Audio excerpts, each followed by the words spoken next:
Thank you. पहले तो on behalf of JNUTA, I once again extend my full solidarity with the student union.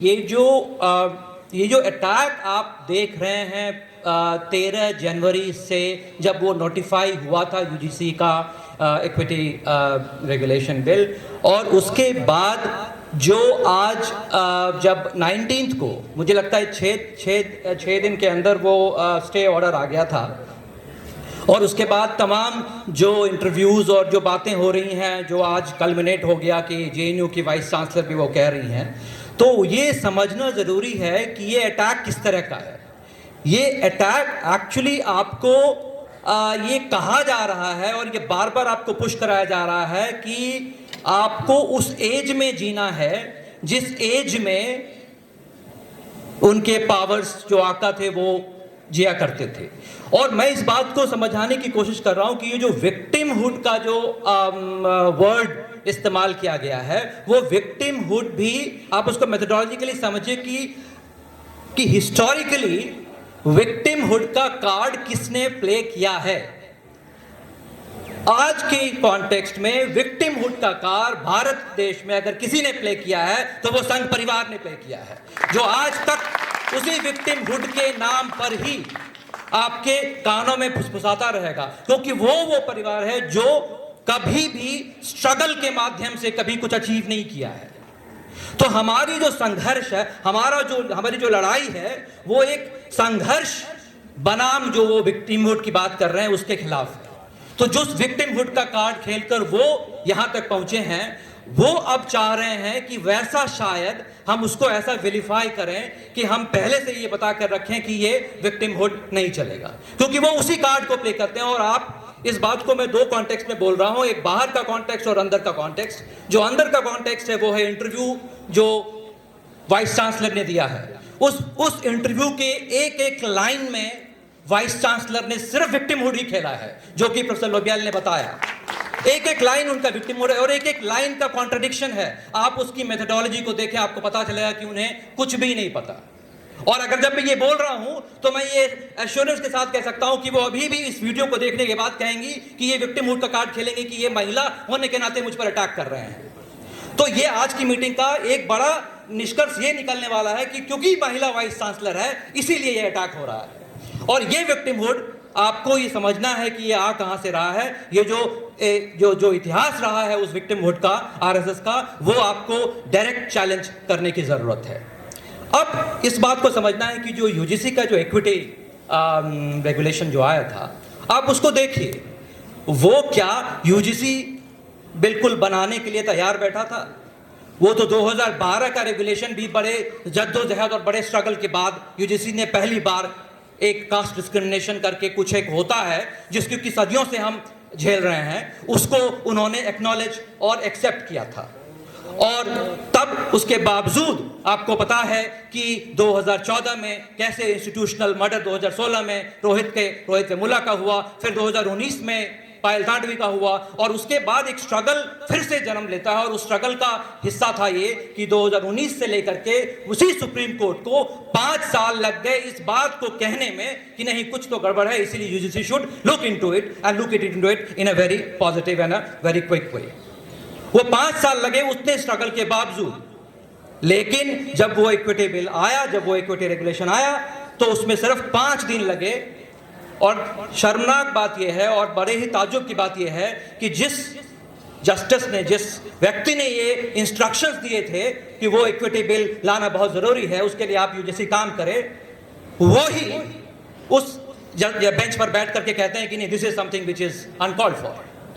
तो ये जो transition आप देखते हैं फ्रॉम 5 years ऑफ स्ट्रगल, और तो जो मैं आप इनकी जो वाइस चांसलर है उनका जो उन्होंने एक वर्ड यूज किया मैन्युफैक्चर्ड रियलिटी, मैन्युफैक्चर्ड समथिंग का, आपको ये बता रहा हूं कि मैन्युफैक्चर्ड रियलिटी यहां है कि आपने सदियों से जो स्ट्रगल चल रहा था उसको एक्नॉलेज करने के लिए जितनी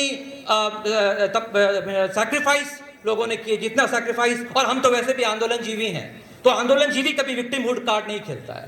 पहले तो आपको ये समझना पड़ेगा कि हम आंदोलन जीवी हैं तो हम विक्टिमहुड कार्ड कभी नहीं खेलेंगे। हम सड़कों पर रहेंगे और आज भी रहेंगे, चाहे आप उसको जिस भी नजरिए से देखें।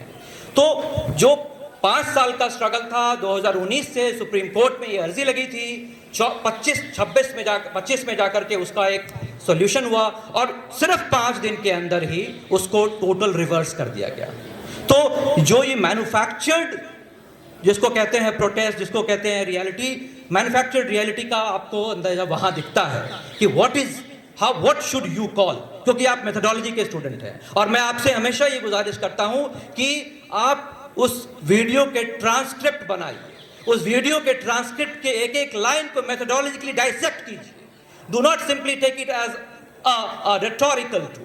You are a methodological, you are a student of education, and therefore you must dissect each and every line of it. And that is where you will come that कि वो जो बाहर का जो manufactured reality था, अब उसको कैसे अंदर में लाया जाए। And therefore you have the vice chancellor of a university which takes pride in calling itself to be one of the most progressive universities, uski vice chancellor, for which we have already said, and Januta and all of us today we say it again, we are ashamed to have this vice chancellor sitting in this palace. And I think we will not stop until she moves away from that place, because that is something we will not allow her to, demolish and destroy the ethos and the structures that we have built through the years of struggle. तो अब आप imagine करें कि उनके जो अंदर के जो भाषण, जो पॉडकास्ट आप वो संडे गार्डियन में किया, आप वो लिखती रहती हैं, उसके लिए कोई और लिखने का उनको वो अवसर देता नहीं है, अगर दे भी देगा तो वैसे ही लिखा जाएगा। तो सवाल ये है कि उसमें उनके आप एक एक लाइन को जब समझेंगे, but by the way one thing you should always you should thank her for this. उन्होंने एक बार बहुत ही अच्छे शब्दों में कहा आपको कि जेएनयू में स्टूडेंट यूनियन का इलेक्शन वही जीतता है, क्योंकि ये इंटेलेक्चुअल बैटल है, तो जीतता वही है जो स्टूडेंट अच्छे होने चाहिए। Only good students can win. So all the dedicated members, please a cheer for all of them, because they are all good students and that's where. और उसी सांस में उन्होंने ये भी कह दिया कि गुड स्टूडेंट्स को हमने रेस्ट्रिकेट कर दिया, बहुत कम दिया है हमने। तो आप सोचिए कि उस किस कॉन्ट्रडिक्शन में वो जी रही हैं, और आज से 100 साल पहले वाली जिंदगी में ये जी रही हैं, और उन्हीं में उनको, because they can't think beyond that. और उसके बाद उन्होंने क्या कहा कि ये जो मतलब जैसे कि कोई क्लास 7 का कोई स्टूडेंट हो, नया न्यूटन का 3rd लॉ पढ़ा हो, every action has an equal opposite reaction. अरे हमारे क्लास के स्टूडेंट इसको डाइसेक्ट करके बता देंगे कि what does that every reaction mean, क्योंकि हम वहां से निकल करके न्यूटोनियन वर्ल्ड व्यू को डाइसेक्ट करते हैं और हम समझना चाहते हैं कि वो न्यूटोनियन वर्ल्ड व्यू किस दिशा में आपको ले जाता है। हम सोशल साइंस के स्टूडेंट हैं और हम एंगेजमेंट करते हैं उन सारे साइंटिफिक एडवांसमेंट से जिसके साथ साइंस और सोशल साइंस और आर्ट्स इंटरैक्ट करता है।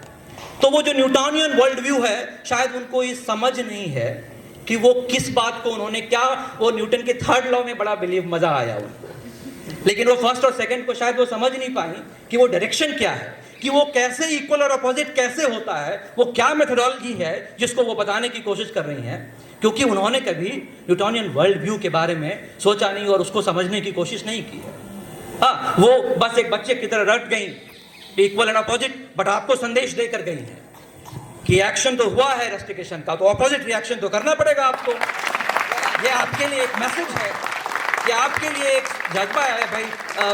और जनुटा ने तो वो एक्शन और जब उन्होंने जो ब्रह्म का केस उन्होंने बताया, जो हमारी कोलीग हैं जो एसोसिएट प्रोफेसर की पोस्ट पे रिटायर कर गई और उनका उन्होंने प्रमोशन नहीं किया, और हमने कैलकुलेशन करके बताया है कि जितने टीचर्स यहाँ पर अभी प्रोफेसर बनने के काबिल है उनको स्टेज 1 असिस्टेंट प्रोफेसर में रखा जा रहा है, और जो एसोसिएट प्रोफेसर को एसोसिएट में रखा जा रहा है, उसकी वजह से हर साल यहाँ पर 500 less PhD students are getting admitted.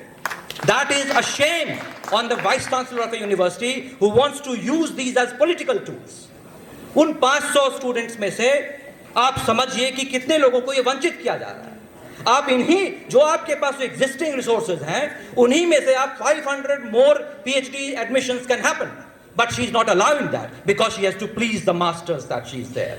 और उन्होंने बड़े खुल के इस बार बोला है, हाँ हमारे सामने वो बंद कमरे में जब मीटिंग होती है तो हमेशा बोलते रहती हैं, लेकिन हमारे ऊपर प्लेटफॉर्म पे आकर के हम खुला चैलेंज देते हैं। हमने जनुटा की तरफ से भी चैलेंज दिया है कि आप आए हमारे साथ एक डायलॉग करें, डिबेट करें, क्योंकि उनको ये कॉन्फिडेंस नहीं है कि कहीं मैं कॉन्ट्राडिक्टरी तो यहाँ टीवी में तो कुछ भी बोल जाऊँ, क्या फ़र्क पड़ता है, बाद में अपने आप को डिफेंड कर लूँगी। लेकिन जनुटा यूनिवर्सिटी के प्लेटफॉर्म पे अगर बोल दिया तो फिर तो वहाँ मौका ही नहीं रहेगा।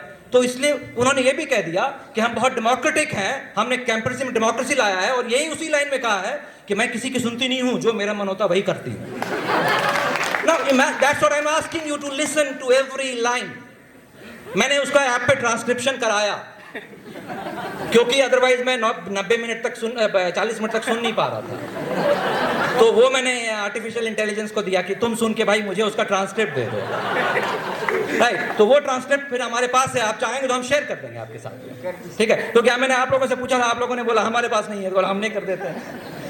तो वो जो स्टेटमेंट, फिर जो बेनोटा का स्टेटमेंट आया, उसको मतलब we had to actually look at every line what she has said, and that is what we are saying. She is telling you that yes, you are good students, and good students know how to fight. Good teachers know, and this is what your fight is. JNUTA has always supported, has come forward and be with you in terms of what the struggle of JNU has been. हमने struggle and study का ही नारा के साथ हम आगे बढ़ते हैं। हमने ओपन क्लासेस लिए हैं, आज भी हम ओपन क्लासेस ले रहे हैं, ये जो out of bond classes, right. ये देखिए हम कैसे अपने ऊपर मारे गए पत्थर को उठाकर ही कहते हैं ये हम हैं, ये हमारी, हम इसके लिए भी विक्टिम वार्ड कार्ड नहीं खेलेंगे, हम उसमें भी अपने स्ट्रगल को एक नई दिशा देंगे। वो पत्थर जो उन्होंने हमारे ऊपर फेंका है, अब वो हम कह रहे हैं कि हम उस विक्टिमहुड के पत्थर को उठाकर आपके साथ आपको हम बताएंगे कि हमारी स्ट्रगल कैसे विक्टिमहुड नहीं है और हम किस विक्टिमहुड की बात कर रहे हैं। तो जो आपने कहा कि ये विक्टिमहुड और डिग्निटी की बात है, तो जो स्ट्रगल करते हैं वो डिग्निटी में बिलीव करते हैं और वो डिग्निटी को लेना जानते हैं, और जो विक्टिमहुड करते हैं वो आपके साथ, I mean that has been the history of RSS. मतलब कौन सा स्ट्रगल कभी किया है उन्होंने? कोई बता दे मुझे कि कोई स्ट्रगल करके किसी एक हिस्ट्री हो। भाई फ्रीडम स्ट्रगल में वो बार बार सोचेंगे कि फ्रीडम स्ट्रगल, फ्रीडम के बाद का कोई स्ट्रगल बताओ कि देश को सुधारने के लिए क्या स्ट्रगल किया है। वो बस कान में आके फुसफुसाते हैं और सुबह सुबह आकर के आपको बोल के जाएंगे, हाँ, तो वो उसको कहते हैं दैट इज कॉल्ड विक्टिमहुड, कि ठीक है यार चलो ठीक है, लेकिन आपको बोल के जाता हूँ ये ठीक नहीं हो रहा है। अरे स्ट्रगल करो, निकलो, सड़कों पर आओ। वो कभी नहीं आए और हम आए हैं सड़कों पर और हम फिर सड़कों पर रहेंगे। और ये मैं बार बार आपको इसलिए कह रहा हूँ कि this is a challenge that we have, it has been thrown to us. वो हमेशा हमारे पास 2014 से और उसके पहले और उसके बाद भी लगातार ये कोशिश कर रहे हैं। तो हमें ये समझाना है, हमें ये दिखाना है कि हमारा स्ट्रगल का रास्ता, हम आंदोलन जीवियों का स्ट्रगल का रास्ता एक तय रास्ता है। हम जानते हैं कि हम स्ट्रगल को विक्ट्री कैसे पाना है और उसके लिए हमें प्रयासरत रहना पड़ेगा। वो जंग जो है वो मुश्किल हो सकती है, लेकिन वो इम्पॉसिबल नहीं है। हमने पहले भी कर दिखाया है और आगे भी करते रहेंगे। इनकलाब जिंदाबाद। बहुत शुक्रिया।